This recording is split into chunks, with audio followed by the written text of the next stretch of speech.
The Hollywood sign gleams white against the hills, but its foundation was built on secrets darker than any noir film dared to show. Behind every perfectly lit close-up, beneath every tuxedo and evening gown, lay a shadow economy that powered the dream factory itself. Young men arrived in Los Angeles with nothing but hope and a face the camera might love. When the rent came due and the auditions dried up, survival demanded choices the fan magazines would never print. Think the golden age was all glamour and champagne? The truth is far more desperate, far more human, and infinitely more fascinating than any studio ever admitted. If you're ready to see Hollywood's most carefully guarded secrets, hit that subscribe button now, because once you know these stories, you'll never watch a classic film the same way again. Rock Hudson, the all-American illusion. Rock Hudson's granite jaw and broad shoulders made him the definition of American masculinity. But before Hollywood crowned him its leading man, he was Roy Fitzgerald, a broke truck driver from Illinois who stepped off the bus in Los Angeles with ambition, but no connections, no money, and no safety net. The rent didn't care about potential. According to multiple biographers and whispers from industry insiders, Hudson's first gigs in Hollywood weren't screen tests.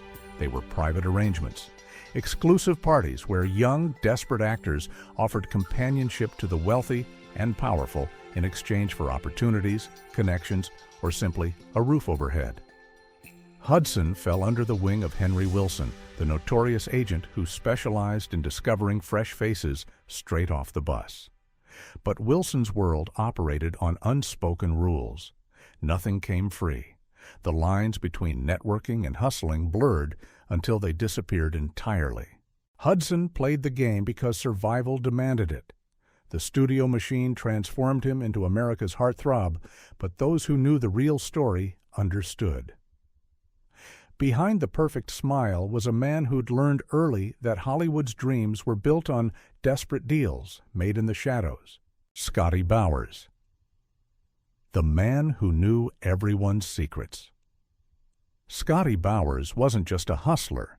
He was the entire operation. Starting as a gas station attendant on Hollywood Boulevard in the late 1940s, Bowers quickly became the city's most discreet fixer, the man who could arrange anything for anyone, no questions asked. His memoir dropped bombshells that rewrote Golden Age history. Actors, producers, studio heads, they all called Scotty when they needed company that wouldn't make the papers. Bowers matched them with what they craved for the right price. He wasn't just working the scene. He was the scene. Dozens of hopeful young men, many aspiring actors, passed through his network. One well-paying evening could cover rent or buy a shot at stardom. Bowers named names, from matinee idols to serious actors who wore tuxedos by day and hustled for survival by night. If anyone doubts his stories, consider this. Plenty of Hollywood memoirs and biographies, even the sanitized ones, corroborate his wildest claims. Bowers changed how we understand Hollywood's hidden history. He didn't just survive the shadows. He illuminated them, showing that behind every famous smile was someone who paid a price for their dream. Ramon Novarro. The Silent Star's Tragic Price. Ramon Novarro shot to fame as the brooding, mysterious Latin lover of silent cinema. Born José Ramón Gil Samaniego, he became Hollywood royalty in the 1920s. But long before the velvet tuxedos and adoring crowds, Novarro's early years in Los Angeles were defined by one thing: survival. He was young, beautiful, and desperately poor in a city that devoured dreams. Credible biographies suggest Novarro did what many young men did in that era. He took private gigs to stay afloat. His world became an underground of shadowy deals, late-night phone calls, and secret sponsors who could make or break a career with a single word. For the right sum, Novarro provided company to Hollywood's elite. These weren't gigs anyone listed on a resume, but in the brutal economics of early Hollywood, they were often the only ones that paid enough to matter. Later in life, Novarro became a cautionary tale. His tragic murder at the hands of two young men he met under unfortunate circumstances exposed the risks of the double life so many lived. His story teaches a harsh lesson. Glamour always has a price, and sometimes the biggest stars paid the most to get there. George Nader, playing the game. George Nader's career followed the same dangerous path as his friend Rock Hudson. Both were part of Henry Wilson's stable, both had the looks that cameras loved, and both understood that surviving Hollywood meant more than just showing up to auditions. Before Nader caught his break, gossip swirled that he worked the same party circuit as Hudson, exclusive events where good looks could be bartered for access, opportunity, or just enough cash to survive another week. Nader was more than another pretty face. He was a survivor in a system that demanded as much off-screen as it did on. Historians argue that Nader's career only took off after a series of fortunate introductions at these notorious gatherings. He played the game, and for a while, the game rewarded him. The currency of old Hollywood wasn't just talent, it was connections, and young men like Nader paid the toll to acquire them. His later life was haunted by secrets. He became Hudson's confidant and possibly his lover, always balancing on a razor's edge between Hollywood's expectations and personal survival. Nader's story is a lesson in Hollywood's real economy, where ambition, desperation, and the right connections meant everything. Nobody came out clean. Sal Mineo, rebel with a hidden past. Sal Mineo's face decorated teenage bedroom walls across America. His performance in Rebel Without a Cause made him an icon, but his path to stardom was more desperate than anyone guessed. Before his breakout role, Mineo was another broke kid trying to survive in Los Angeles, a city that could destroy you before you ever got a chance. Biographers and old Hollywood insiders whisper that Sal hustled on the city's hidden circuit. When auditions dried up, he took private gigs, company calls, whatever paid the bills. He was talented and driven, but talent alone doesn't cover rent. Mineo's secret double life was part open secret, part tragedy. Even after fame found him, the darkness followed. He couldn't escape the shadow economy he once relied on. Those early experiences haunted him, shaping both his performances and his personal struggles. His murder, shrouded in mystery, only amplified the rumors that had followed him for years. Sal's journey wasn't just about a boy making good. It was about what it cost to survive Hollywood's ugliest realities. His story is a testament to the price of ambition in a city that worshipped youth and beauty, but offered precious little mercy to those who didn't already belong. Montgomery Clift, the haunted survivor. Montgomery Clift's face defined brooding intensity. His raw vulnerability lit up every frame he touched. There's a reason Clift felt so real on screen. His private life was filled with hardship and hustle that left scars no makeup could hide. Before the movie sets and magazine covers, Clift was just another hungry actor bouncing between New York and Los Angeles, a world where good looks were currency and desperation was the rule. Rumors have circled for decades that Clift, always running from poverty and personal demons, sometimes found himself in situations where his company came with a price tag. According to friends and insiders, there were late-night visits, special arrangements, and deals that no one dared document. It wasn't about pleasure. It was survival, plain and simple. His reputation for emotional honesty made him a superstar, but that same openness meant he wore every hardship, every compromise in his haunted eyes. Hollywood loved to romanticize Clift's suffering, but behind the myth was a young man forced to make impossible choices. Few had the courage or the heartbreak to play both sides as convincingly as Clift. His life proved that the golden age was paved with broken promises, and sometimes the only way to stay in the game was to bet everything, including yourself. Anthony Perkins. Before the Psycho Smile. Long before Anthony Perkins scared the world as Norman Bates in Psycho, he was just another anonymous hopeful struggling to keep his head above water in 1950s Hollywood. Perkins had the classic looks, the shy smile, the nervous charm, the sense that he was always keeping something back.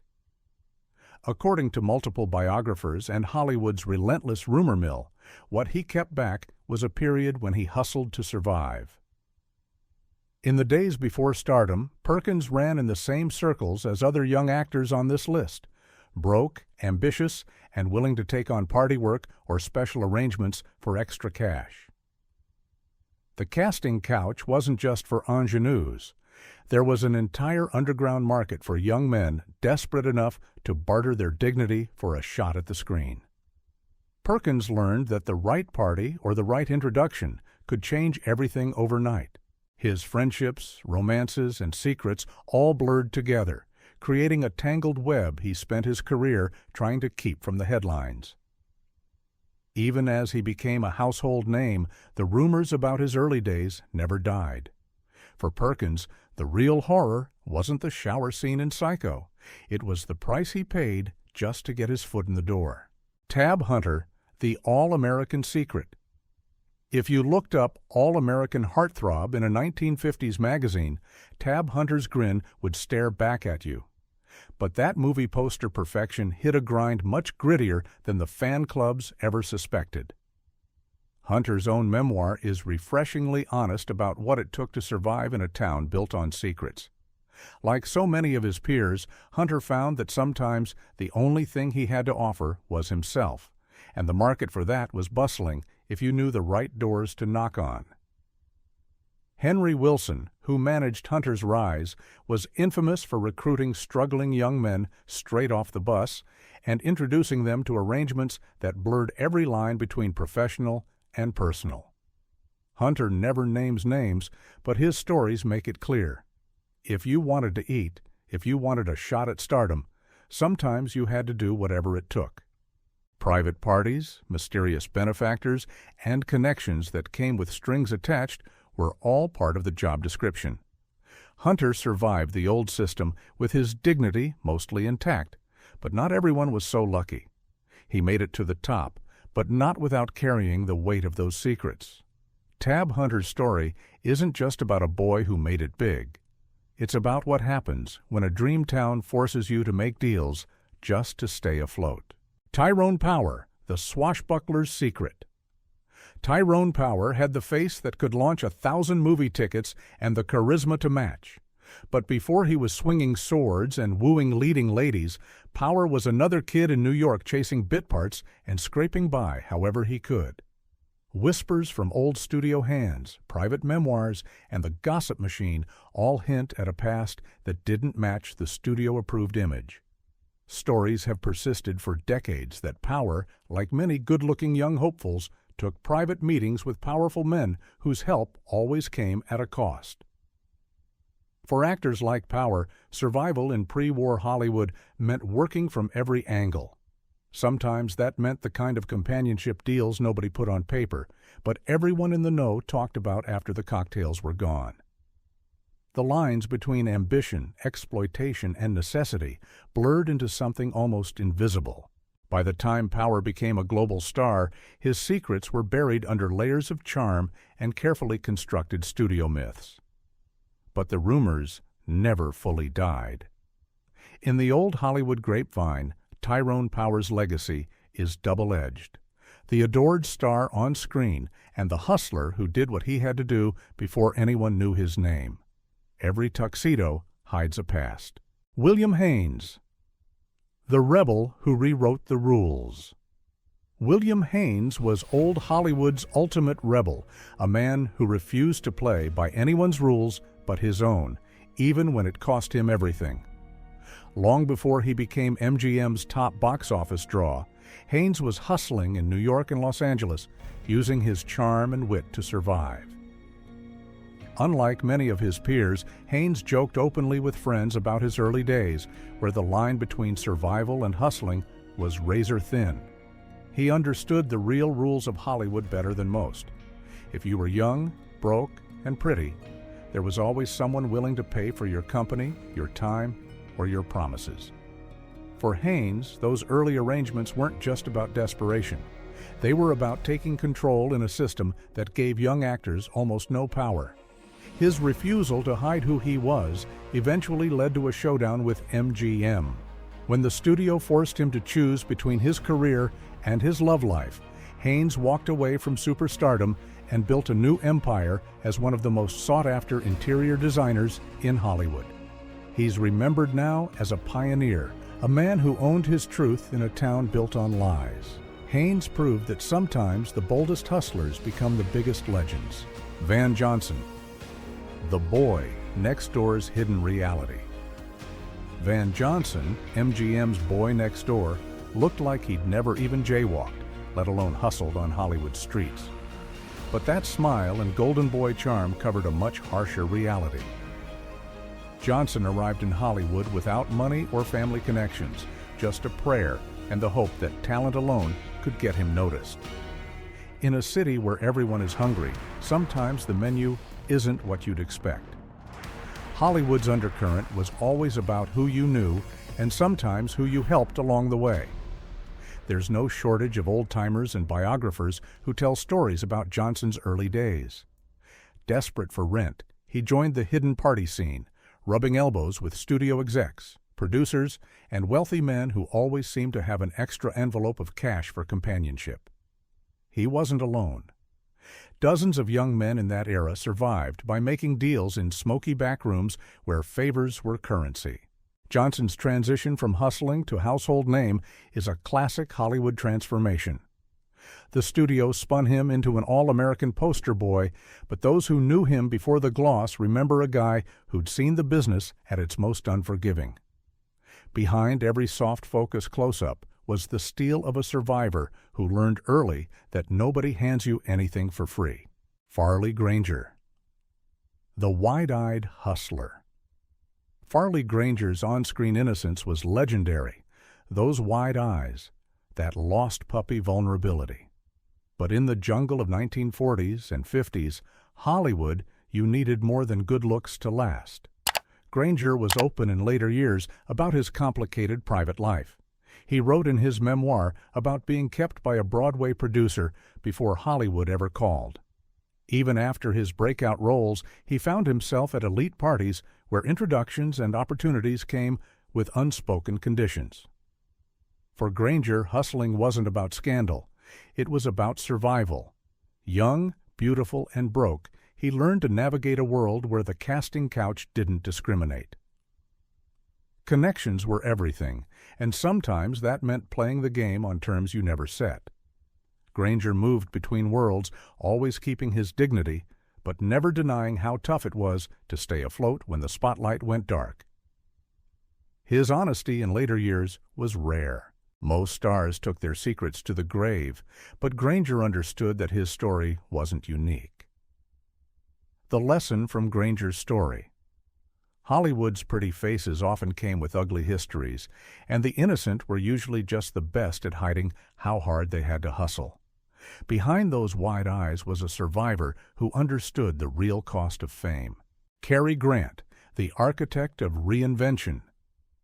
Cary Grant, debonair, sophisticated, the ultimate leading man. But before the suits, the stardom, and the million-dollar smile, Grant was Archibald Leach, a penniless kid on the run in New York and later Los Angeles. He bounced from cheap rooming houses to vaudeville gigs. According to several biographers, Grant was no stranger to helpful benefactors who wanted more than just company at the theater. Grant's rise is a blueprint for how young men survived the silent and early talkie era. Private parties, secret arrangements, and mysterious friends with money to burn. Grant navigated all of it, always looking for the next rung on the ladder. Some sources suggest that his most valuable asset wasn't his acting at all, but his willingness to charm, flirt, and when absolutely necessary, cross a line or two to keep from starving. He later transformed himself into the epitome of Hollywood class.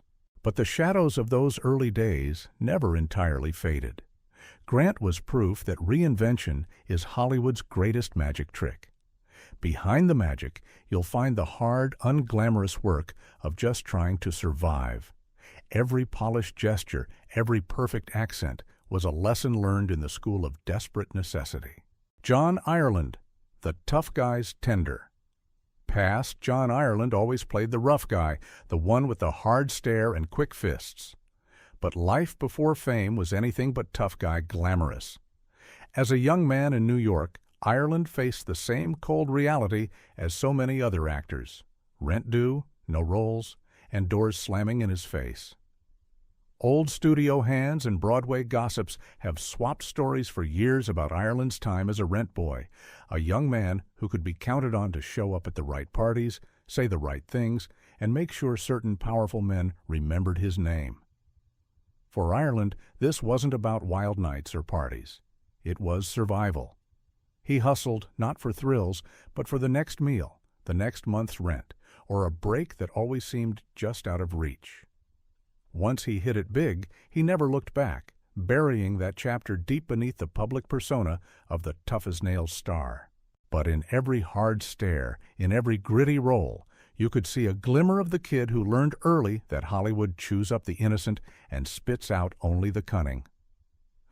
Ireland's journey was proof that the toughest exteriors often protect the most vulnerable pasts. Richard Chamberlain, Dr. Kildare's hidden prescription. Before he was Dr. Kildare or the smoldering lead in epic romances, Richard Chamberlain was just another young hopeful, hungry for any break in a cutthroat industry. The Chamberlain you saw on TV looked effortless, but in reality, he spent years fighting for any opportunity, no matter how it came. Hollywood's underbelly at the time was all about connections. Chamberlain's earliest years are dotted with rumors of escort gigs and private gatherings where introductions came with expectations and sometimes payment.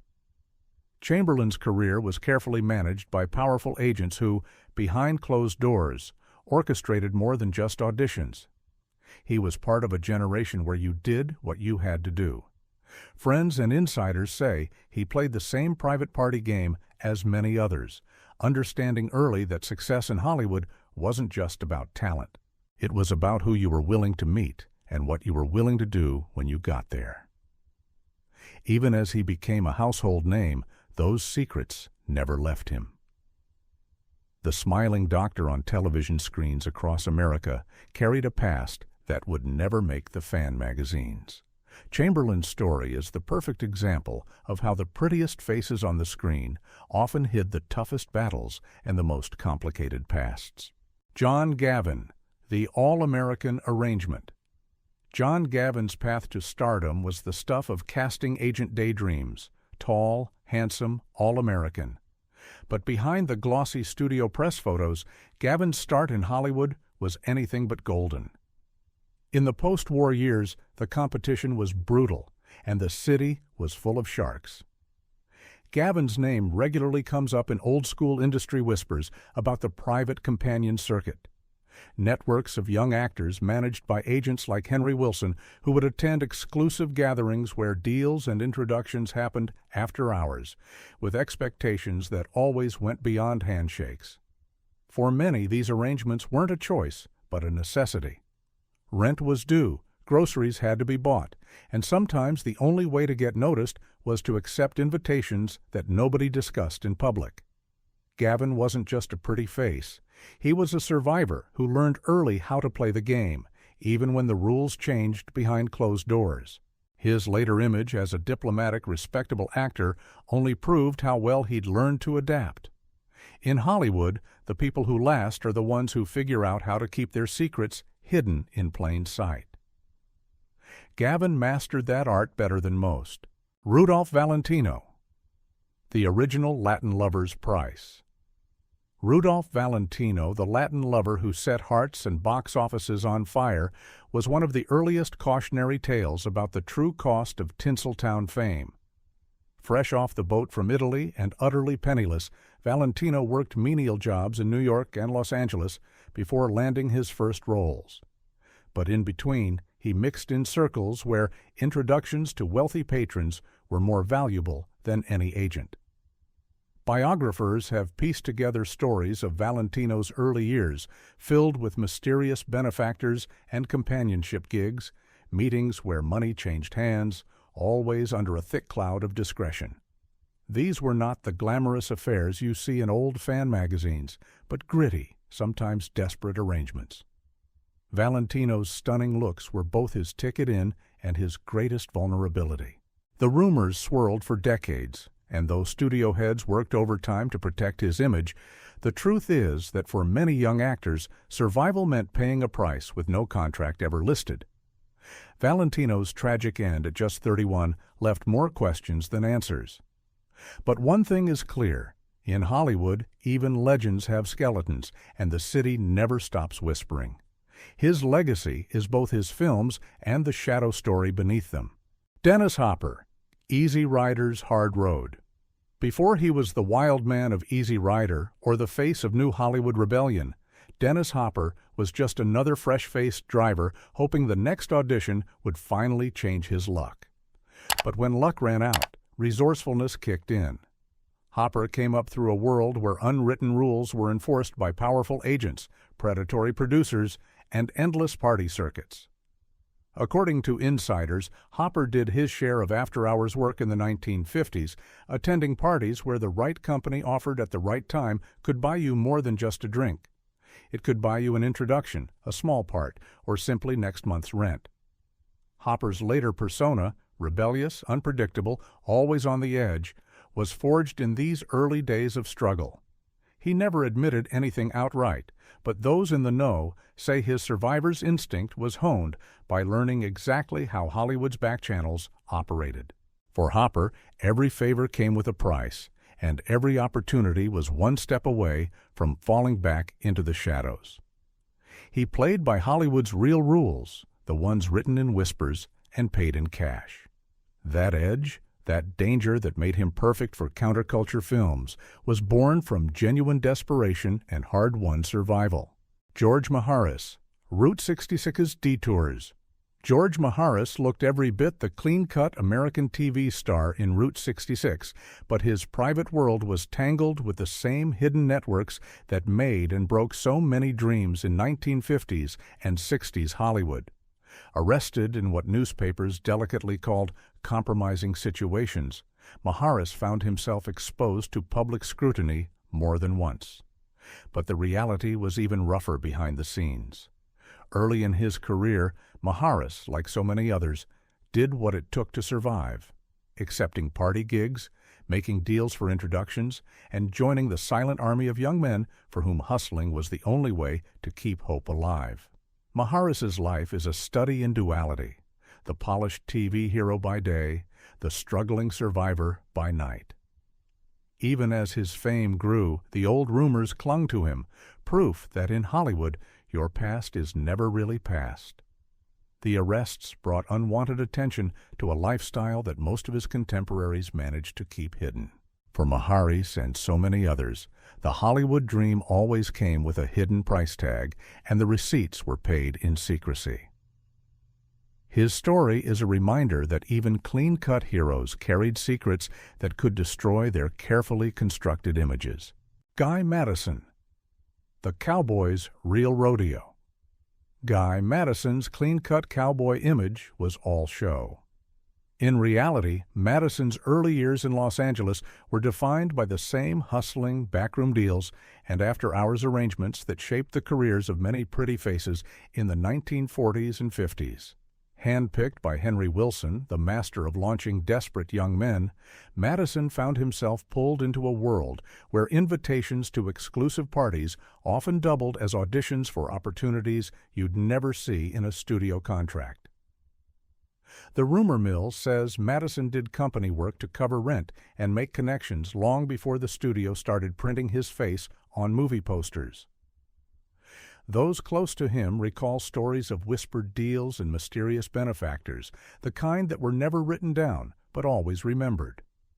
Madison's journey is a reminder that for every big break, there's a backstory nobody ever puts on the record. In Hollywood, survival demanded more than talent.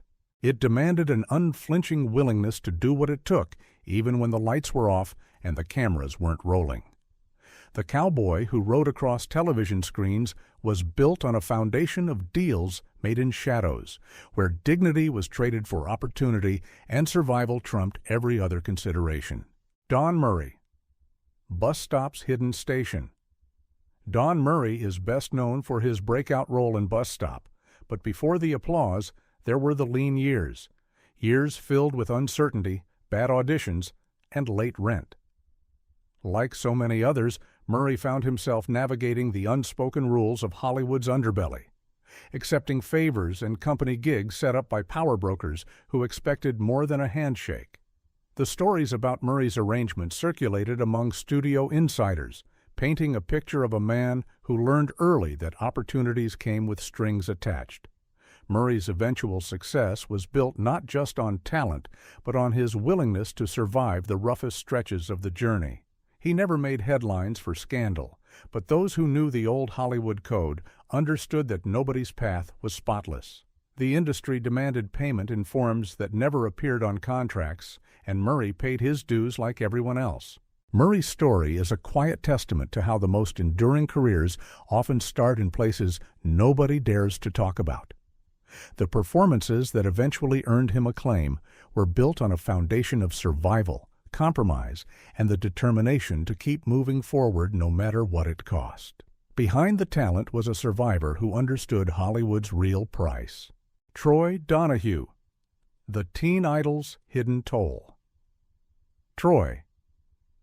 Donahue was the golden boy, the teen idol plastered across bedroom walls and gossip magazines.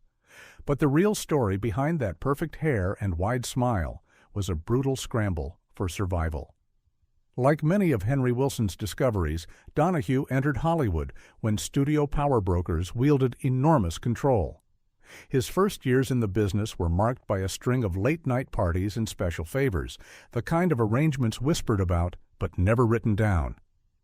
Donahue's good looks opened doors, but those doors always came with a price. He later spoke candidly about the desperate measures young actors took just to stay afloat. In Donahue's Hollywood, the hustle was never optional. It was the rule. His rise from broke newcomer to household name was paved by a system that demanded more than talent. He played along because for most, there was simply no other way out. Donahue's later struggles with addiction and personal demons can be traced back to those early compromises. The smile that charmed millions was maintained at enormous personal cost. His story is a reminder that teen idols weren't created in casting offices alone. They were built on foundations of desperation, manipulation, and survival. Brad Dexter, the seventh man's first struggles. Brad Dexter, forever the seventh man in the Magnificent Seven, had a story that started far from any red carpet. Arriving in Los Angeles with barely $1, Dexter's first jobs weren't glamorous. They were about survival. Industry insiders and old friends recalled the arrangements Dexter made, dinners with wealthy backers, late-night parties where the right company could mean a shot at a speaking role. In those years, everything was negotiable: friendship, loyalty, even a shot at fame. Dexter's career never reached superstar heights, but he carved out a steady place in Hollywood. Underneath that tough guy persona, though, was the memory of a time when just staying in the game meant saying yes to deals nobody talked about in daylight. Dexter's story is a reminder. For every legend who made it big, there are dozens more who had to hustle twice as hard just to get a taste of the dream. His solid, workmanlike career was built on a foundation of choices that would never appear in any biography. The supporting players, the character actors, the reliable faces, they all paid their dues in the same shadowy economy as the stars. Dexter's journey proves that Hollywood's hidden system reached every level of the industry. Cesar Romero, the Joker's secret hand.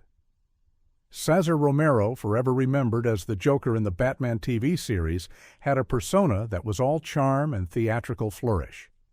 But before the colorful villains and sophisticated roles, Romero was a young actor trying to break into an industry that ate newcomers alive.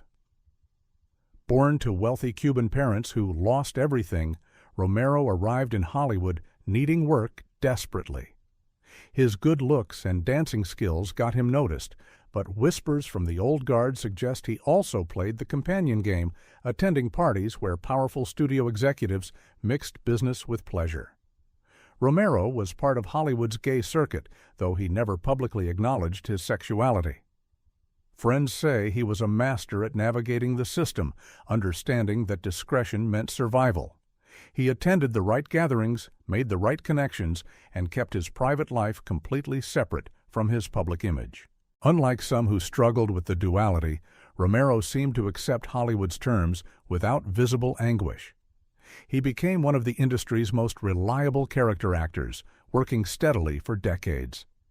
His secret was simple: play the game better than anyone else, never complain, and never ever break the code of silence that protected everyone involved.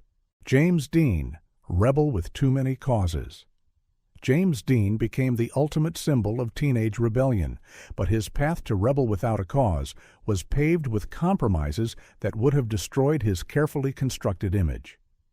Dean arrived in Los Angeles from Indiana via New York, where he'd already learned that talent alone wouldn't pay the bills. Multiple biographers and people who knew Dean personally have suggested he engaged in survival sex work, taking on older benefactors who could help his career. The entertainment lawyer Rogers Brackett became one of Dean's most important early connections, and their relationship was clearly more than professional. Dean's time in Hollywood before fame was marked by desperation. He slept on friends' couches, ate when he could, and took whatever opportunities presented themselves. The private party circuit, the exclusive gatherings where young actors met powerful men, Dean knew these scenes well. What made Dean's story particularly poignant was how his on-screen vulnerability seemed to channel real pain. The tortured young man in his films wasn't just acting. He was drawing from genuine experience of a system that had used him before it celebrated him. Dean's death at 24 meant he never had to face the contradictions between his rebel image and his desperate early years. He became immortal before the truth could complicate the legend.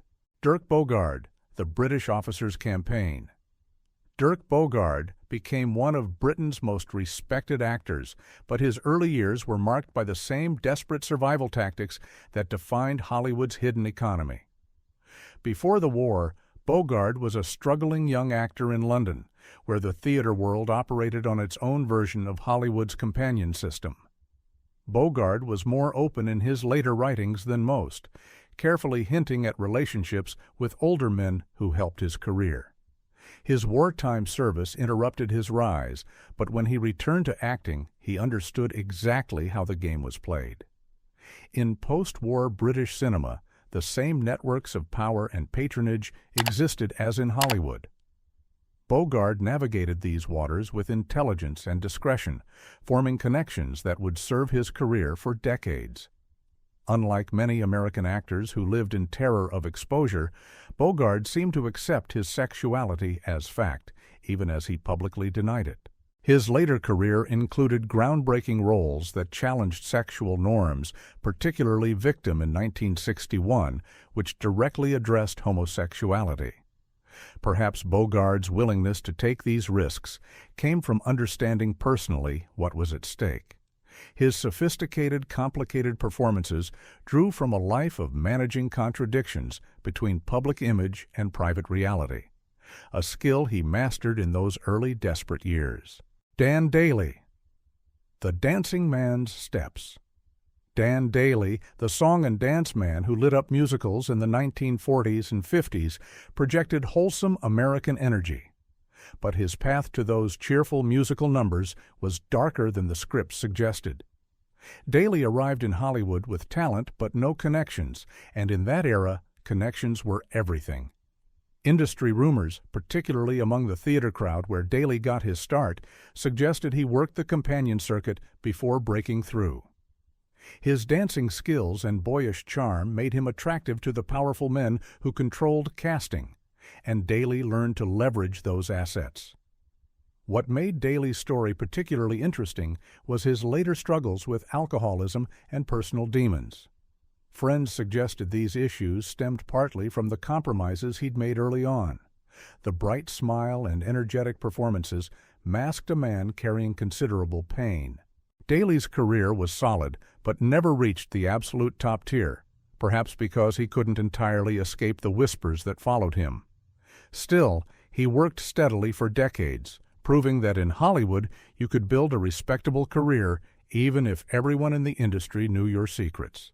The key was keeping them from the public, and Dailey mastered that particular dance better than any choreography.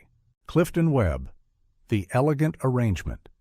Clifton Webb's sophisticated, often acidic persona made him perfect for elegant older characters, but his early years revealed a different story. Webb started in theater, where his sharp wit and distinctive style caught attention. But before Broadway success, there were lean years when survival meant accepting help from wealthy patrons. Webb was openly, if quietly, gay within industry circles, living with his mother for most of his life, in an arrangement that provided convenient cover. His early career was marked by relationships with powerful, wealthy men who supported his theatrical ambitions in exchange for companionship. Unlike many actors who hid their past, Webb seemed almost defiant about his independence, though always careful never to confirm anything publicly. His most famous roles played on his precise, particular persona, characters who seemed above the messy realities of ordinary life. The irony is that Webb's elevated screen presence was built on very earthly compromises. His breakthrough didn't come until he was nearly 50, meaning he'd spent decades navigating Hollywood's hidden economy before finally achieving mainstream success. Webb's late career triumphs proved that sometimes the long game pays off, but they also showed how many years of compromise it could take to reach respectability. His elegant exterior was armor protecting secrets that would have destroyed lesser careers. Louis Jourdan, the French Connection. Louis Jourdan brought continental sophistication to Hollywood, his French accent and elegant manner making him the perfect romantic lead. But his arrival in America during World War II left him vulnerable in ways his polished image never suggested. Jourdan fled occupied France with almost nothing, arriving in Hollywood as a refugee actor in a foreign film industry. His exotic appeal opened certain doors, but survival required more than just good looks and talent. Industry whispers suggested Jourdan, like many foreign actors, found benefactors who could help navigate the complex studio system. The companion circuit included a subset focused specifically on exotic imports, young men from Europe who brought sophistication and novelty to private gatherings. Jourdan's French accent and cultured manner made him particularly desirable in these circles, and he reportedly used these connections strategically to build his career. Unlike some who struggled with shame, Jourdan seemed to view these arrangements pragmatically. He was a survivor of war and occupation. Hollywood's games were simply another battlefield requiring different tactics. His later career as a romantic lead in films like Gigi showed how completely he'd mastered Hollywood's transformation game. The refugee who'd done whatever necessary to survive became the epitome of European elegance, and no one watching him on screen would guess the desperate measures that had kept him afloat. Robert Reed, the Brady father's secret life. Robert Reed became America's ideal father as Mike Brady in the Brady Bunch, but behind that wholesome image was a man tormented by the gap between his public persona and private reality. Before becoming television's perfect dad, Reed was a struggling actor navigating New York and Los Angeles, where his good looks attracted attention from powerful men. Reed was deeply closeted, living in constant fear of exposure in an era when being gay could destroy a career. Friends and colleagues later revealed that Reed engaged in the same survival hustling as many young actors, attending parties where connections could be made and bills could be paid. What made Reed's situation particularly painful was how thoroughly his career became defined by wholesome family entertainment. Playing the perfect father while hiding his sexuality created enormous psychological strain. Reed reportedly clashed constantly with Brady Bunch producers, perhaps because the role represented everything he wasn't allowed to be publicly. Unlike actors who made peace with their double lives, Reed seemed genuinely tortured by the contradiction. His later years were marked by increasing isolation and struggles with his identity. Reed's story is a reminder that even in the 1970s, Hollywood's acceptance had severe limits. The companion system that had helped him survive early on became part of a past he could never acknowledge without destroying everything he'd built.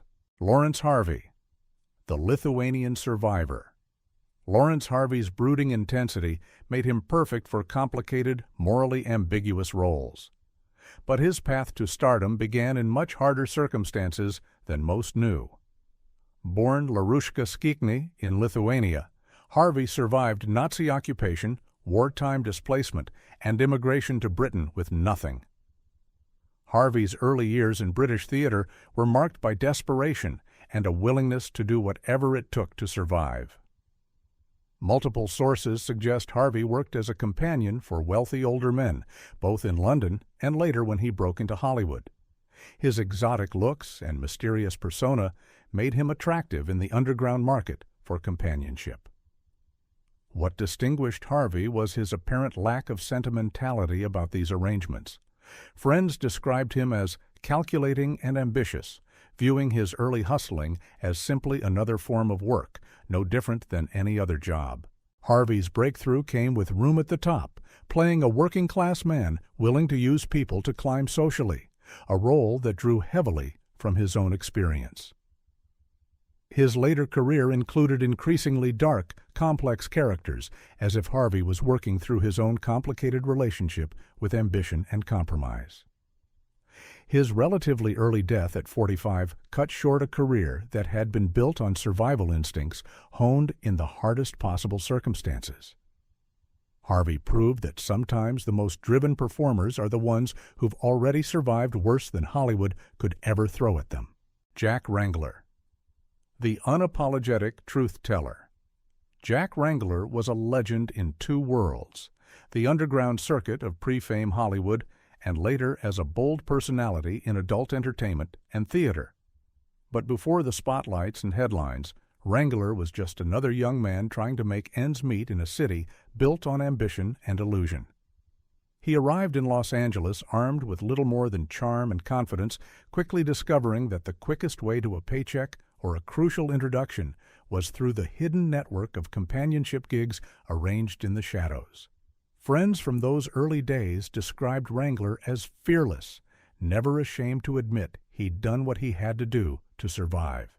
Whether working exclusive parties or making deals with industry insiders, he turned hustling into an art form and eventually built a whole career out of refusing to hide who he was.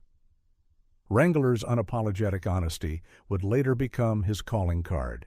He showed that sometimes the only way to beat Hollywood at its own game was to stop pretending, grab the spotlight, and make the world remember your name on your terms, not theirs. His legacy isn't shame but defiance, proof that owning your story is more powerful than any studio spin.